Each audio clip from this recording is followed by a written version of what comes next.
बिस्मिल्लाहिर्रहमानिर्रहीम तासो गोरे CSS PMS preparation YouTube channel और जेम्स तासो कुरबा यासिन हसन पनन क्लास के हम डिस्कस को चिपो मंग खपल वेबसाइट या वेब पेज की इमेजेस संग ऐड को द इमेज ऐड कवलो द पारा एचटीएमएल की टैग दे चाहे तो image tag the image tag पैदा सदा او دا ولې موږ یوز کوو د ایمیج ټیګ تاسو کو څومره ویب سایټ ګورئ په هر یو ویب سایټس کې به ایمیجز موجود وي که ایمیجز په ویب سایټس کې نه وي نو بیا به ویب سایټ اټریکټیو نه ښکاري نو د ویب سایټ اټریکټیو جوړول لپاره ایمیجز ضروری او دا ایمیجز اډ کول طریقه سمپل ده موږ به یو ټیګ والو چې هغه ته وایي ایمیج ټیګ ایمیج ټیګ یو سیلف کلوزینګ ټیګ دی د دې مطلب دا دی چې د دې ټیګ د کلوز کولو ضرورت نشته د ایمیجز ټیګ 3 اټریبیوټس دي یو د هایټ ته چې موږ د هایټ سپیسیفای کو د دې نه علاوه د ویډث ته او دریم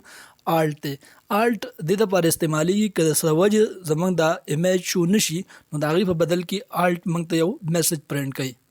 د ایمیج ټیګ استعمالولو نه مخکې د ټول نه اهم خبره دا ده که تاسو چېرته ایمیج ټیګ استعمالوئ نو د هغې نه مخکې تاسو چیک کړئ چې ستاسو فوټوز چې کوم دی یا ایمیج چې کوم دی هغه په کوم فارمیټ کې دی آیا هغه په جی پی جی فارمیټ کې دی جی آئی ایف فارمیټ کې دی یا پی ان جی فارمیټ کې دی که تاسو چېرته فارمیټ غلط ولیکو نو بیا به صحیح ستاسو ایمیج به نه شو کېږي نو فرسټ آف آل تاسو خپل ایمیج فارمیټ چیک کړئ هغې نه بعد بیا تاسو هغه ایمیج ایډ کړئ په خپل ویب سایټ یا په ویب پیج کې راځئ اوس ګورو چې موږ څنګه په پریکټیکل ورک کې دا ایمیج ایډ کوو فرسٹ آف آل ما HTML ولیکو او د HTML مین ډاکومنټس مې کولاو کو اوس چې کوم د HTML باډي ټیګ دی زه په دې کې انسایډ باډي ټیګ کې زه لیکم IMG ټیګز چې کله ما IMG کلیک کو نو IMG SRC ورسره دی ته سورس سپیسیفای کوي URL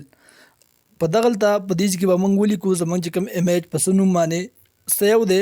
زما چې کوم ایمیج سیو دی په سکرین باندې هغې له ما 2 نوم ورکړی دی هغه 2 ما ولیکو هغې سره ډاټ زما چې د ایمیج کوم فارمیټ دی جی پی جی زما د ایمیج فارمیټ دی هغه له ما ورکو او که د څه ریزن د وجې زما د ایمیج شو نشي نو آلټ ما استعمال کړی دی دغه آلټ دې لپاره وي چې دا ماته ریزن ښیي چې آیا ستا دا ایمیج نه دی شو شوی او د دې په ځای باندې دا میسج پرنټ کول تاله پکار دي نو په آلټ کې چې تاسو کوم میسج هم ولیکئ هغه به تاسو ته شو کېږي که د څه د وجې ستا ایمیج شو نشي د دې نه علاوه د ایمیج هایټ او ویډ سپیسیفای کول ضروری دي که تاسو سپیسیفای نه کوئ نو ایمیج به دومره غټ ښکاري چې تاسو ته به بالکل بدرنګ ښکاري یا تاسو ته پکې بالکل د هغې د پارټس یا د ځایونو هېڅ پته نه لګي نو دا ډېر امپورټنټ دی چې تاسو د ایمیج هایټ او ویډ سپیسیفای کوئ ما چې کوم ایمیج اخیستی دی د ویډ او هایټ ما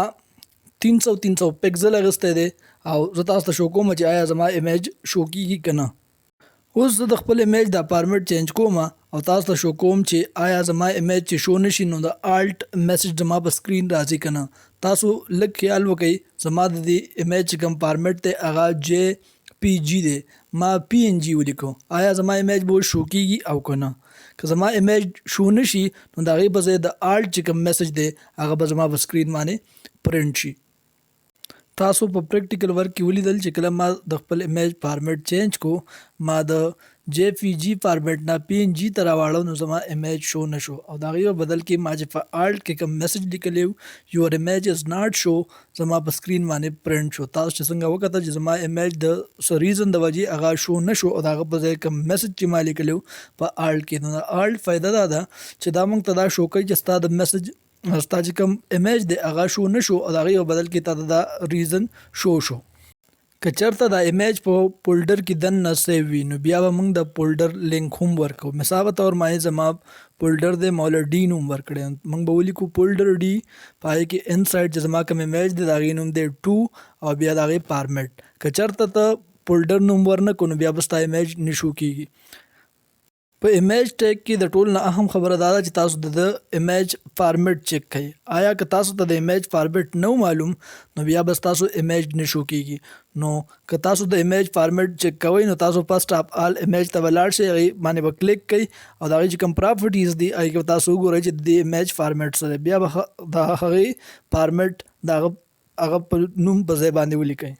ویوز کو تاسو اوسه پورې زما چینل نه سبسکرایب کړی نو تاسو زما چینل سبسکرایب کړئ او دې ویډیو شیئر کړئ سو تھینک یو فار واچنګ